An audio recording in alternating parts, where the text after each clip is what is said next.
네, 이 시각 트럼프 대통령이 머물고 있는 하노이 JW 메리어트 호텔 상황도 궁금합니다. 취재 기자를 전화로 연결합니다.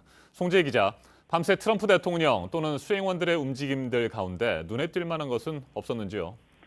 네, 어제 북한 김정은 국무위원장과의 만남 뒤 숙소로 돌아온 트럼프 대통령은 트위터에 소감을 남겼습니다. 북한의 김정은과 오늘 밤 베트남에서 대단한 만남과 저녁을 가졌다면서 매우 좋은 대화라고 적었는데요. 이어 내일 재개된다라고 덧붙여 오늘 김 위원장과의 담판을 예고했습니다. 네, 트럼프 대통령은 어제 저녁 김정은 위원장을 만나기 2시간 전까지 베트남 현지에서 미국의 국내 정치 이슈를 챙겼다고 들었습니다. 무슨 일이 있었습니까? 트럼프 대통령은 어제 김 위원장과의 하노이 첫 대좌를 불과 2시간 앞두고 트위터에 그의 옛 개인 변호사인 마이클 코언을 향해 포화를 퍼부었습니다. 비리 혐의로 기소된 후 트럼프에게서 등을 돌린 코언은 전날 연방 상원 비공개 청문회에 나와 트럼프 대통령의 불리한 진술을 쏟아낸 것으로 알려졌는데요. 트럼프 대통령은 그는 트럼프와 무관한 나쁜 짓을 했다. 수감 기간을 줄이기 위해 거짓말을 하고 있다며 비판했습니다.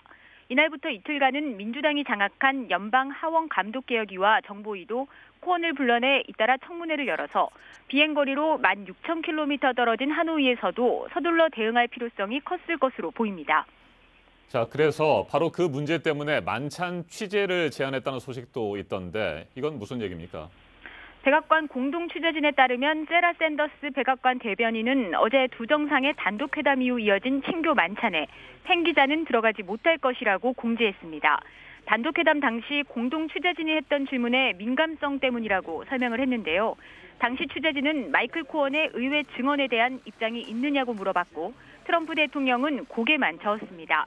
결국 사진 기자들도 친교 만찬 취재에 응하지 않겠다고 나서자 백악관은 팬 기자의 경우 한 명에게만 취재를 허용했습니다.